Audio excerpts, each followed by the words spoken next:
राम राम साहब।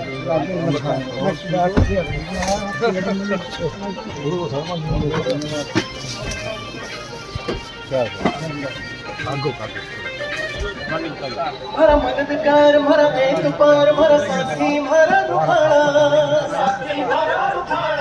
बड़ा मिलता ये हमारे पार के प्रधान है जी। राकेश मलिक जी।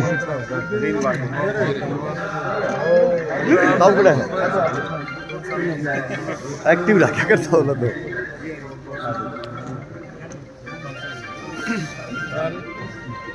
एक मिनट ताऊ पल्ली साइड का जरूरी है।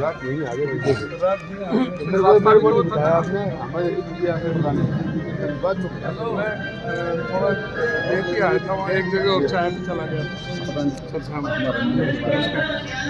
एक मिनट यहाँ थोड़ा इस तरफ। एक मिनट दक्ष जी यहाँ था जी। ठीक है जी ठीक है। आ रहा नैन साहब राम राम।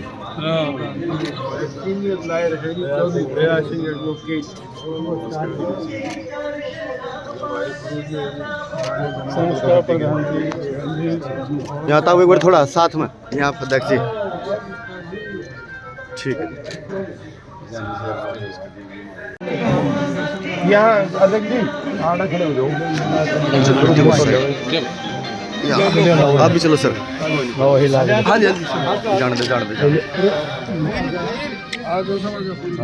कोई नहीं घुमा के ले लेंगे। एक मिनट ठीक है जी।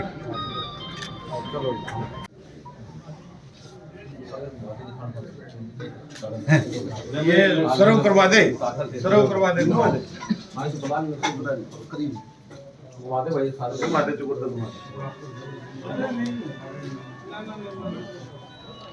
दूध का देखो सुरेंद्र सारे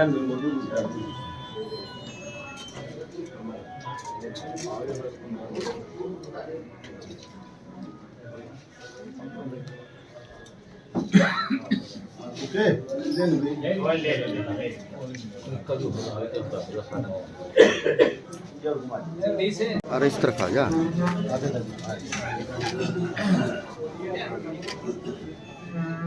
एक मिनट साथ में यहाँ सर यहाँ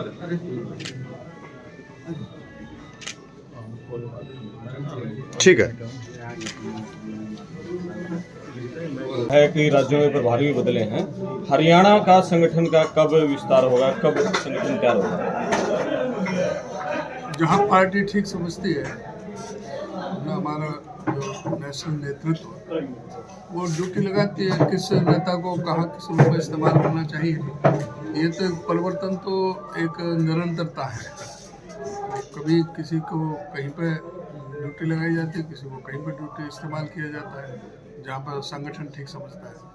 जहाँ तक प्रदेश का संगठन है, मैं समझता हूँ बहुत जल्दी ही अभी आने वाला है। सारी प्रक्रिया पूरी हो चुकी है, सारी लिस्टें अप्रूवल के लिए गई हैं, बहुत जल्दी आ जाएगी। अशोक तंवर भी जिलाध्यक्ष नहीं बना पाए, उसके बाद शैलजा भी नहीं बना पाई, साल भर से ऊपर आपको भी हो गया है। क्या कारण है, कहाँ रोड अटक रहा है जी इसमें? कहीं रोड अटका नहीं है, अभी बहुत जल्दी बन जाएगा। 10 साल से ऊपर हो गए हैं, रोड़ा तो अटका हुआ है। हाँ, वो तो ठीक है, 10 साल के लिए तो अगर मुझे तो अभी 1.5 साल हुआ है। ये चर्चाएं हैं कि हिसार और जींद को लेकर रणदीप सुरजेवाला अड़े हुए हैं और हुड्डा गोट इन दोनों को देने को तैयार नहीं, इस कारण अटकी हुई है लिस्ट। ऐसा कहीं कुछ नहीं है, ये अपने मीडिया की ही अपनी जो स्पेकुलेशन है मीडिया की है। आप प्रदेश भर का दौरा कर रहे हैं, किस प्रकार का परिवर्तन नजर आ रहा है आपको? देख रहे हैं कि लोगों में कितना भारी जोश उमंग उत्साह है, जहाँ भी जाते हैं एकदम परिवर्तन की लहर है। और आप देखेंगे इस 1.5 साल के अंदर 33 पूर्व विधायक पूर्व मंत्री हमारी पार्टी में शामिल हो गए हैं, सत्ता पक्ष के, बीजेपी के, जेजेपी के। तो इस बात का संकेत है, नहीं तो सत्ता की तरफ तो भागते हैं। विपक्ष में संघर्ष के लिए जो आते हैं तो एक अलग बात होती है। तो उससे एक बहुत जो सकारात्मक संदेश कांग्रेस पार्टी के लिए पूरे प्रदेश में गया है। और ये बिल्कुल ये संकेत है, स्पष्ट संकेत है कि प्रदेश के अंदर कांग्रेस आ रही है, भाजपा जा रही है। 33 पूर्व विधायक मंत्री शामिल हुए हैं, लेकिन यूथ के ऊपर फोकस क्यों नहीं हो रहा है कांग्रेस का? यूथ का बहुत ज़बरदस्त फोकस है। यूथ के तो बाकायदा चुनाव लोकतांत्रिक ढंग से होते हैं, सारे पदाधिकारी पूरे संगठन यूथ में सारा बना हुआ है। और यूथ का आपने देखा होगा, चाहे हमारे विपक्ष आपके समक्ष है, अभी सिरसा की रैली है, चाहे हमारे जो राहुल जी की जो यात्रा आई, जो उसमें अभूतपूर्व जो जन समर्थन मिला। सुबह 6 बजे रैली 1 डिग्री टेम्परेचर में वहाँ की थी मेवात के बॉर्डर पर, और उसके बाद में पानीपत में। तो यूथ का ही तो उसमें सबसे बड़ा रोल था। और आज यूथ पर तो सबसे महत्वपूर्ण, क्योंकि यूथ ही है जो सबसे ज़्यादा बेरोजगारी से पीड़ित है। क्या युवाओं को टिकट में भी कुछ सुविधा दी जाएगी? बिल्कुल दी जाएगी। हमारे तो पार्टी ने फैसला लिया है कि एवरेज उम्र जो है वो 50 से ज़्यादा नहीं होनी चाहिए। तो उसमें बुजुर्ग भी आएंगे और यूथ वाले भी आएंगे। प्रदेश की जनता इस बात पर विश्वास करेंगे कि कांग्रेस के समय जब कांग्रेस का राज था, चौधरी भूपेंद्र सिंह हुड्डा मुख्यमंत्री थे, तो पूरे प्रदेश में 4 बड़े बिजली के कारखाने लगे, 43,000 करोड़ रुपए का खर्च करके। मेट्रो लाइन, चाहे वो दिल्ली से बल्लभगढ़ तक, दिल्ली से गुड़गांव तक, दिल्ली से बहादुरगढ़ तक लाई, 16 यूनिवर्सिटियाँ, मेडिकल कॉलेज खोले, कितने ये हाईवे मंजूर हुए उस टाइम में। और 70,000 करोड़ का कर्जा इन पर छोड़ा था। आज 4 लाख करोड़ का कर्जा हो चुका है। आज जनता ये जानना चाह रही है कि आखिर में 4 लाख करोड़ का कर्जा कैसे हुआ। ऐसी कोई बड़ी इन्वेस्टमेंट नहीं आई प्रदेश के अंदर। और आज कोई भी बच्चा आज अपने माँ के पेट से जन्म ले रहा है तो 1,32,800 रुपये का कर्जा लेकर के पैदा हो रहा है। तो ये परिस्थिति क्यों हरियाणा प्रदेश में बनी है? आज लोग, यूथ भी ये चाह रहा है कि आज क्या कारण है कि जो 32 बार पर्चे लीक हुए, स्टाफ सिलेक्शन कमीशन के, पब्लिक सर्विस कमीशन के, वो अड्डा बन गया है जहाँ पर खुली बोलियां लग रही थी, बार बार पर्चे लीक हो रहे हैं। कितना बड़ा उसमें षड्यंत्र है। इनके अधिकारी करोड़ों रुपए के साथ नगद लेते हुए पकड़े जा रहे हैं। इनके स्टाफ सिलेक्शन कमीशन के चेयरमैन, उनके स्टाफ के लोग सस्पेंड हुए हैं। तो इस बात के लिए जो सबसे बड़ा जो यूथ पर जो पड़ रहा है, उनके बेरोजगारी के मार, और ऊपर से ये कौशल जो विकास जो रोजगार योजना लेकर आए हैं, ये भी एक बहुत बड़ा धोखा है। पक्की नौकरी हटा करके कच्ची नौकरी दी जा रही है।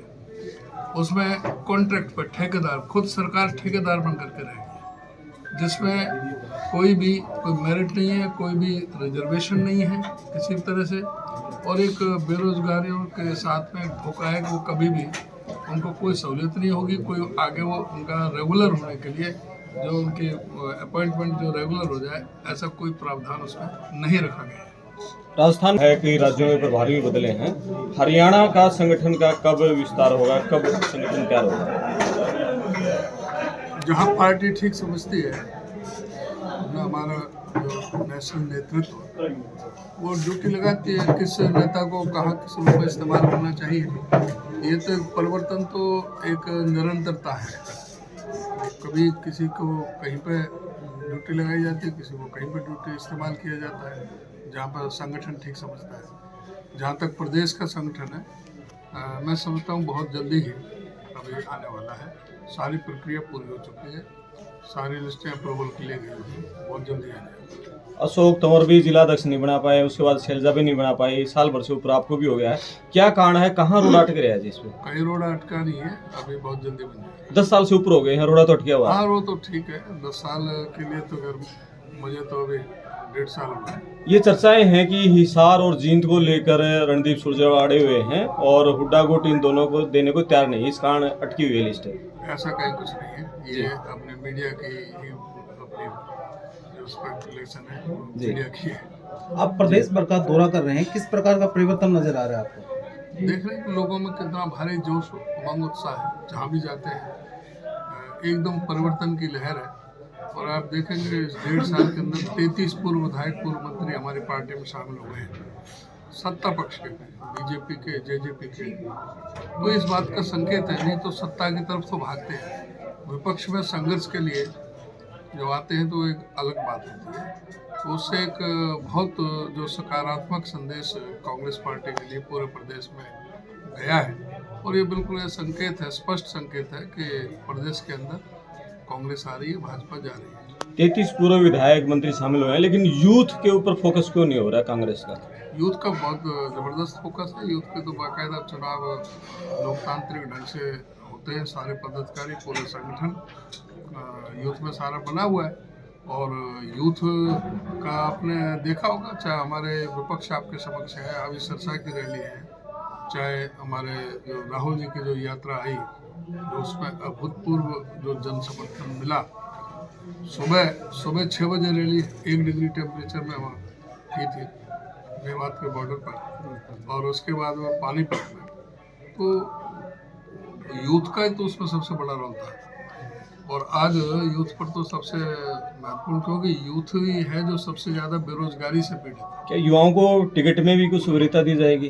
बिल्कुल दी जाएगी। हमारे तो पार्टी ने फैसला लिया है कि एवरेज उम्र जो है वो 50 से ज़्यादा नहीं होनी चाहिए, तो उसमें बुजुर्ग भी आएंगे और यूथ वाले भी आएंगे। प्रदेश की जनता इस बात पर विश्वास करेंगे कि कांग्रेस के समय जब कांग्रेस का राज था, चौधरी भूपेंद्र सिंह हुड्डा मुख्यमंत्री थे, तो पूरे प्रदेश में 4 बड़े बिजली के कारखाने लगे, 43,000 करोड़ रुपए का खर्च करके।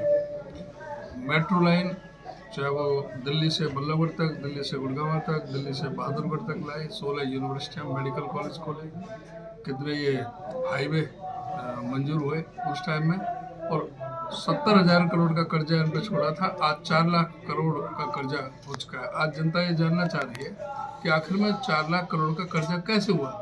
ऐसी कोई बड़ी इन्वेस्टमेंट नहीं आई प्रदेश के अंदर, और आज कोई भी बच्चा आज अपने माँ के पेट से जन्म ले रहा है तो 1,32,800 रुपये का कर्जा लेकर के पैदा हो रहा है। तो ये परिस्थिति क्यों हरियाणा प्रदेश में बनी है?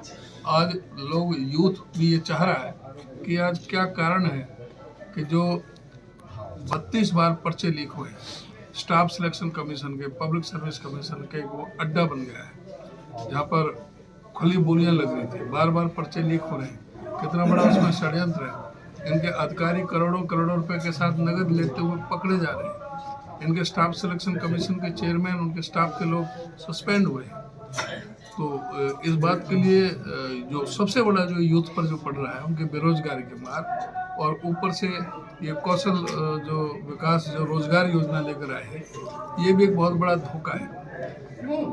पक्की नौकरी हटा करके कच्ची नौकरी दी जा रही है, उसमें कॉन्ट्रैक्ट पर ठेकेदार, खुद सरकार ठेकेदार बन करके रहेगी, जिसमें कोई मेरिट नहीं है, कोई भी रिजर्वेशन नहीं है किसी तरह से, और एक बेरोजगारियों के साथ में धोखा है कि वो कभी भी उनको कोई सहूलियत नहीं होगी, कोई आगे वो उनका रेगुलर होने के लिए जो उनके अपॉइंटमेंट जो रेगुलर हो जाए, ऐसा कोई प्रावधान उसमें नहीं रखा गया है।